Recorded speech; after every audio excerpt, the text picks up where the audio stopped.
Hi, welcome to the 249 Marathon Project Week 7 training sessions. In this video, I'll go through all of the training sessions for next week. I'll also discuss my strength and conditioning. And if you stick around to the end to a few minutes with the coach, I'll talk about sleep, the importance of sleep for marathon runners, and how I went about improving my sleep and the effect it had on my race times.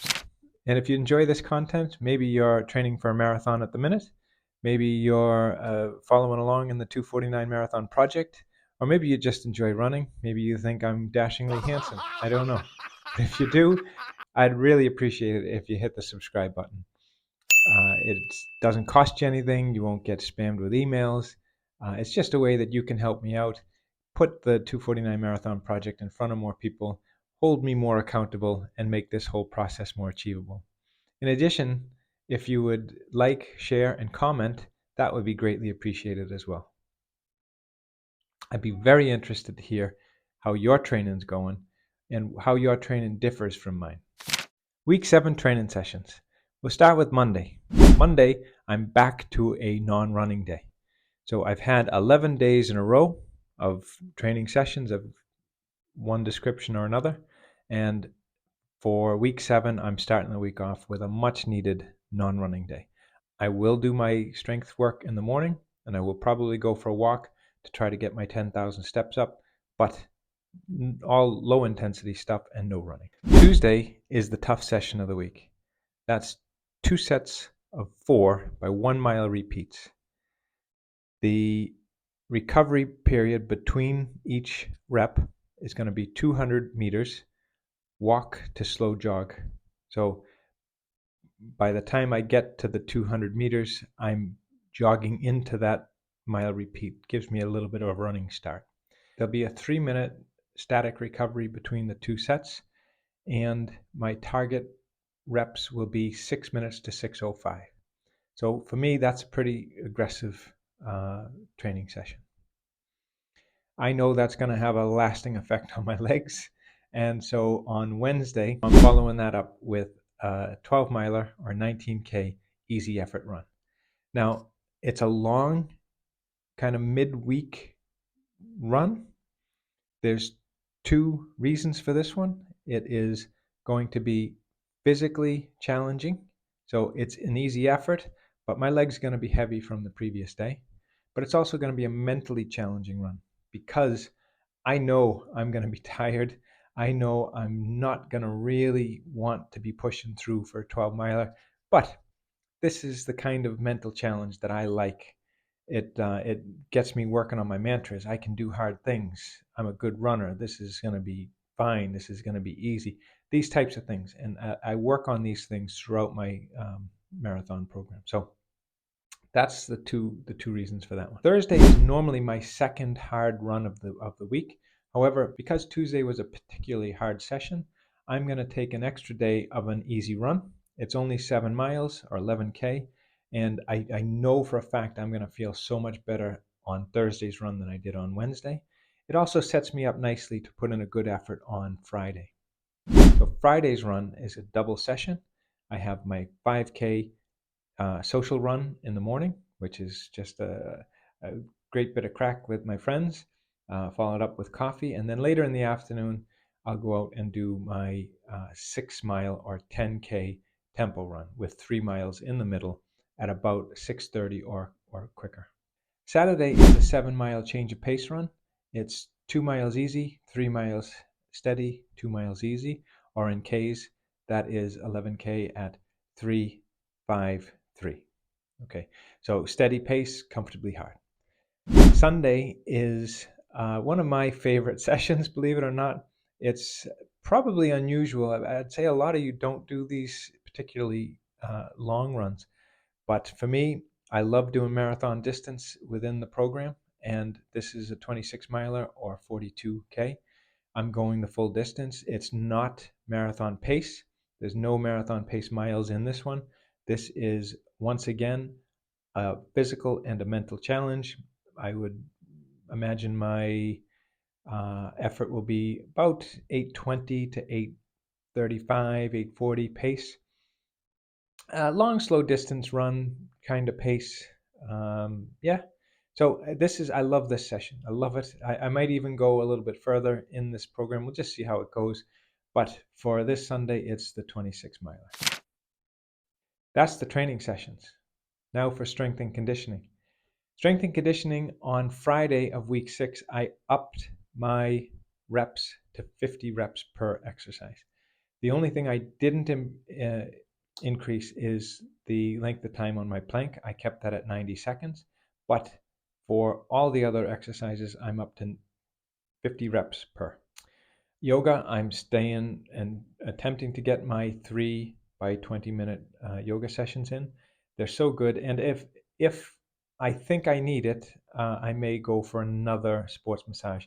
I did get one in week 6, and hopefully I don't need one, but if I do, I have that available to me. Okay, thanks for sticking around to this portion of the video. This is a few minutes with the coach, and today I'm going to talk about sleep, the importance of sleep, particularly for marathon runners. There are a lot of studies out there for the impact sleep has on runners, athletes, and particularly marathon runners. One of these studies suggests that for marathon runners who don't hit their target pace, they're slower than their target pace, tend to have sleep deficiencies, which I thought was very interesting that there was a study looking at people who didn't hit their targets. Why is sleep so important for us marathoners?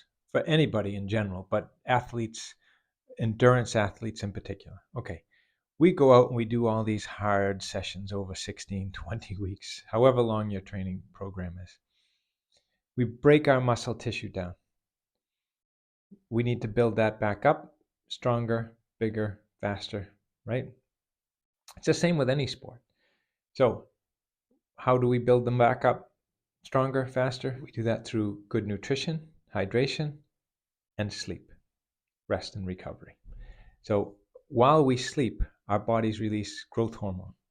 And as long as we're fueling our body with a good amount of lean protein, good carbs, healthy fats, we're going to be able to build these muscles back quicker. The adaptation process takes less time.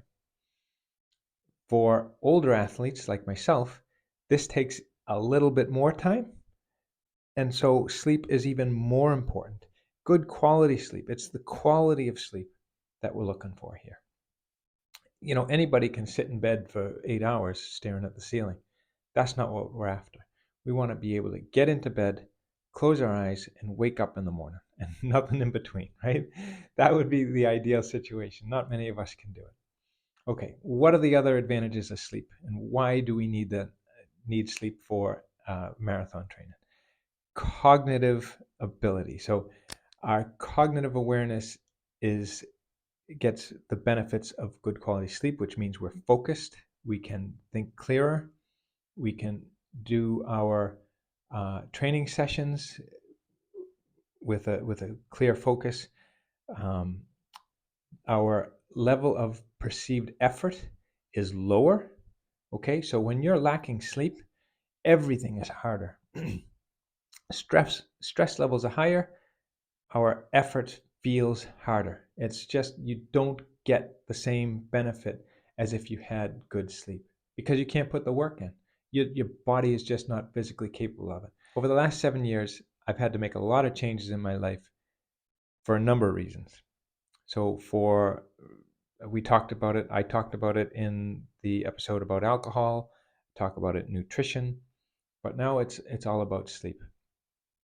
I really struggled with sleep.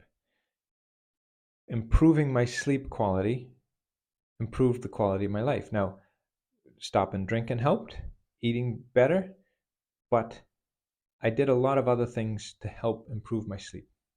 For one thing, I started getting up earlier. So I started when this whole process by getting up an hour earlier and then 2 hours earlier. And I found that I really enjoyed having the peace and quiet in my house for a couple of hours before anybody else made a move. I got so much stuff done. I ended up I started my body weight workout every morning. Now by 9 o'clock at night, my body is physically tired, my mind is physically tired, and I feel ready to go to bed by 10 o'clock. And now when I go to bed, my head hits the pillow and I'm out. Occasionally, I will suffer a wee bit of lack of sleep. We all do, right? It's not unusual, but I I have been always able to reel that in and get back. So getting up in the morning was a big thing. All the running I do, all the exercise I do has been a big thing. So I had to make a lot of changes in my life. Sleep was one of them. Alcohol was another one. And all of these things, now, all of these things came together in the right mix, and my marathon times came down. And I do think sleep was a big part of it. Having an 11 mil hole in my heart patched up, that was a big help as well.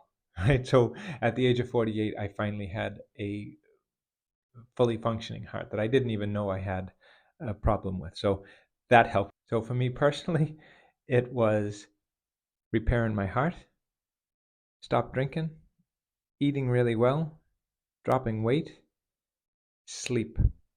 These things all combined, and my marathon times went from 3:14 to 2:54. There's no one thing, it's all the things, but I think sleep will help everybody. It has been a huge benefit to me, not just in my training, but in the rest of my life.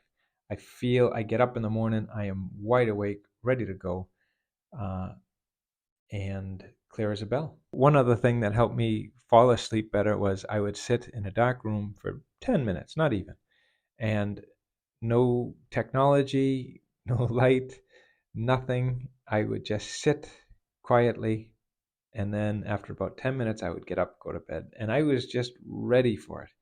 I don't know, that might sound impractical to a lot of people, but it helped me. Anyway, that's a few minutes with the coach, and it has been an absolute pleasure to bring this episode to you. I would love to hear your thoughts on sleep. Have you done anything to help in your sleep habits? Have you done anything? Have you noticed a difference? Have you noticed a difference with how good sleep can make in the quality of your life, the quality of your running? I would love to hear your thoughts. So let me know. And until next Monday, I will wish you a good week and happy running.